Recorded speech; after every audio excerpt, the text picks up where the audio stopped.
রেশনে দেওয়া হচ্ছে না চাল, গম ও আটা। গ্রাহকদের দেওয়া হচ্ছে চিনি, ছোলা ও ময়দা। বিগত বেশ কিছুদিন ধরেই গ্রাহকদের চাল, গম, আটা দেওয়া হচ্ছে না বলেই অভিযোগ। কেন চাল, গম, আটা দেওয়া হচ্ছে না, এর প্রতিবাদে রেশন ডিলারকে ঘিরে বিক্ষোভ ক্ষুব্ধ গ্রাহকদের। মঙ্গলবার দুপুরে চাঞ্চল্যকর ঘটনাটি ঘটেছে বালুরঘাট শহরের 25 নম্বর ওয়ার্ডের সুকান্ত কলোনি এলাকায়। এমনকি ক্ষুব্ধ গ্রাহক ও রেশন দোকানের কর্মীদের মধ্যে বচসা হয়। এমনকি কিছু বাদেই তা হাতাহাতির পর্যায়ে পৌঁছে যায়।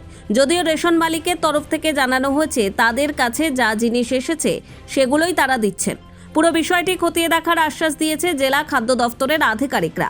স্থানীয়দের অভিযোগ, ওই এলাকার বেশিরভাগ মানুষ অত্যন্ত দরিদ্র, জীবন ধারণের জন্য সরকারি চাল ও আটার উপর নির্ভরশীল। কিন্তু বর্তমানে তাদের এলাকায় রেশন ডিলারশিপের দায়িত্ব পাওয়া রাকেশ বিশ্বাস নামে ওই ব্যক্তি ঠিকমতো রেশন দিচ্ছেন না।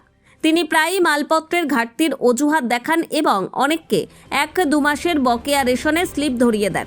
এমনকি ওই রেশন ডিলার দাবি করেন যে পূর্বতন মালিক প্রচুর পরিমাণ মাল আত্মসাৎ করায় এই ঘাটতি দেখা দিয়েছে। এই সমস্যা গত প্রায় 6 মাস ধরে চলছে। এমনকি এ নিয়ে খাদ্য দফতরে যোগাযোগ করেও কোনো স্থায়ী সমাধান হয়নি। স্থানীয় বাসিন্দাদের দাবি, তাদের ন্যায্য পাওনা রেশনটুকু যেন তাদের নিয়মিতভাবে দেওয়া হয়, যাতে তারা অন্তত দুবেলা ডাল ভাত খেয়ে বাঁচতে পারেন। এদিকে ঝামেলার খবর পেয়ে পরে ঘটনাস্থলে যায় বালুরঘাট থানার পুলিশ। যদিও এখনো পর্যন্ত এ নিয়ে কোথাও কোনো লিখিত অভিযোগ জানানো হয়নি। ঘটনা ঘটেছে এখানে, কি সমস্যা কি আপনাদের? আমাদের সমস্যা, আমি 21 নম্বর ওয়ার্ডের শ্রী অসিত কুমার দাস বলছি।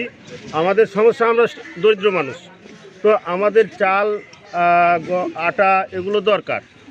তো এইবার উনি যে রাকেশ নামে যে ছেলেটি, সে এই কন্ট্রোলের ওনারশিপ নিয়েছে। তো আমাদের যে লোক আমরা যাচ্ছি, তো উনি বলছে যে মাল শর্টেজ আছে, মাল নেই, মাল পাওয়া যাচ্ছে না। আবার কাউকে দিচ্ছে, কেউ পাচ্ছি আমরা। কারো 1 মাসের 2 মাসের স্লিপ ধরাই দিয়েছে উনি হাতে। তো তারাও এসে উত্তেজিত হয়েছে যে আমাদেরকে দেন মাল, কিন্তু আমাদের লোক তার সঙ্গে কেউ কোনো বাজে ব্যবহার করেনি, কিছু না। শুধু একটা কথা, আমরা মাল পেলেই মিটে গেল।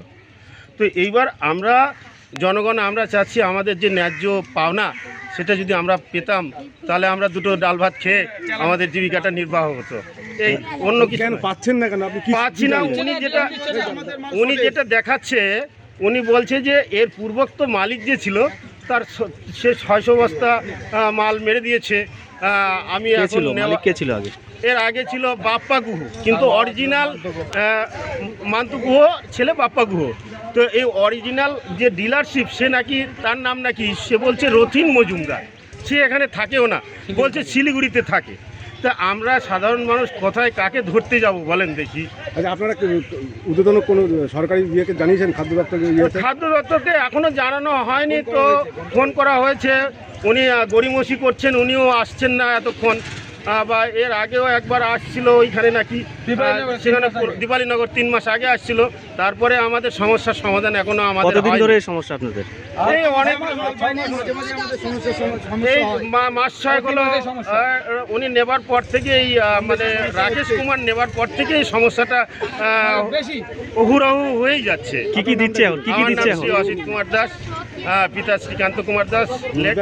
হ্যাঁ, একটা সমস্যা হয়েছে, ওরা অভিযোগ করছে যে ওরা চাল, গম পাচ্ছে না। কি বলবে এই বিষয়ে? চাল, গম সবই পাই। এখানে যখন মাল আসে তারপরেই আমি এখানে আসি। এবার এখানকার লোক ওখানে চলে যায়। এবার যারা স্লিপ দেখাচ্ছে তারা রীতিমতো আমার কাছে টাকা নেয়। আমি টাকা দিতে পারছি না। এখন আমি তো মাল, ফেস্টিভ্যালের মাল এসছে, মাল নিয়ে আসছি আমি মাল দেওয়ার জন্য।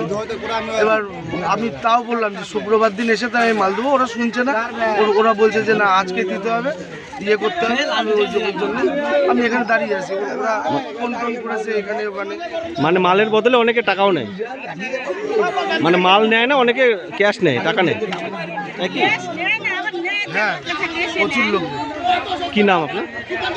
এটা আমার বলা উচিত না। কি নাম? আমার নাম রাকেশ বিশ্বাস। বিক্ষোভ দেখাচ্ছেন, বিষয়টা কি রয়েছে? বিষয়টা, আমরা সরকারি জিনিসগুলো পাচ্ছি না। আমরা গরিব মানুষ, আমরা চাল পাচ্ছি না, আমরা আটা পাচ্ছি না, আমরা গম পাচ্ছি না। এই যে দেখুন, চিনি নিয়ে এসছে, তারপরে আপনার ছোলা নিয়ে এসছে, ময়দা নিয়ে এসছে। এগুলো দিয়ে আমাদের তো পেট চলবে না। আমাদের তো চাল, এই যে গত মাসের স্লিপ আমার কাছে পড়ে আছে, গত মাসে আমাদের বাড়িতে 2টো কার্ড, আমার আর আমার মায়ের 10 কিলো চাল আমরা পাইনি এখন পর্যন্ত। এই মাসে এখনও চাল আসেনি, গম আসেনি, আটা আসেনি। আমাদের দাবি একটাই, আমরা আমাদের ন্যায্য জিনিসটুকু যেন পাই। উনি বলছে উনি মাল শর্টেজ, কতদিন ধরে সমস্যাটা চলছে? প্রায় মাঝে মাঝে শর্টেজ হচ্ছে, প্রায় মাঝে মাঝে হচ্ছে, কেউ পাচ্ছে কেউ পাচ্ছে না, প্রতি মাসে কেউ না কেউ স্লিপ থাকছে, এরকম হচ্ছে। আমরা এটার দাবি জানাচ্ছি যে আমরা যেন ন্যায্য জিনিসটা পাই, এটাই আমাদের দাবি। আপনার নাম কি? আমার নাম পলাশ নট্ট। রেশন নিয়ে এখানে আমরা রেশন পাচ্ছি না, মানে হচ্ছে খাওয়ার মতো আমাদের অবস্থা খুব খারাপ, যে আমরা হচ্ছে রেশন পালে আমাদের পেটটা চলবে, আটাটা আমরা খাই পাচ্ছি, কেননা হচ্ছে আমরা গরিব মানুষ, কারণ আমাদের রেশনটা পালে তো আমরা তো খাই বাঁচতে পারবো। মানুষগুলো এতগুলো গরিব মানুষ আছে, গরিব মানুষকে দিলে তো গরিব মানুষগুলো একটু খেয়ে বাঁচতে পারবে, কেন আমরা এখন এই যে 2 মাস ধরে স্লিপ নিয়ে ঘুরে বেড়াচ্ছি, সামনে মাসের এ মাসের এখনো 11 তারিখে স্লিপ আপনারা পাচ্ছি। চাল গম চাল, আটা গম, কবে থেকে পাচ্ছেন না? 2 মাস হয়ে গেল, এই যে 2 মাসের স্লিপ আছে। কি দেওয়া হচ্ছে তার বদলে? আমাদের চিনি আটা এগুলা দিয়ে বেড়াচ্ছে, তা বলে টাকাতে কিনতে লাগবে, টাকাতে কিনতে লাগবে। কেন আমরা টাকাতে কিনতে যাবো এগুলা? কেন আমাদের তাও স্লিপ ধরা দিচ্ছে হাতে, কেন আমরা এগুলা কিনতে যাবো? আপনি কি চাইছেন এখন? আমরা চাচ্ছি চাল আটা গম যেন পাওয়া যায়, সরকারের খাওয়ার জিনিস তো সবাই চায়, সরকারের যেটা চাই মাল সেটা সবাই চায়, কেন আমরা পাচ্ছি না এটা? কি নাম আপনার? File not. বালুরঘাট থেকে মন্টি সিংহ রিপোর্ট, কুলিক নিউজ।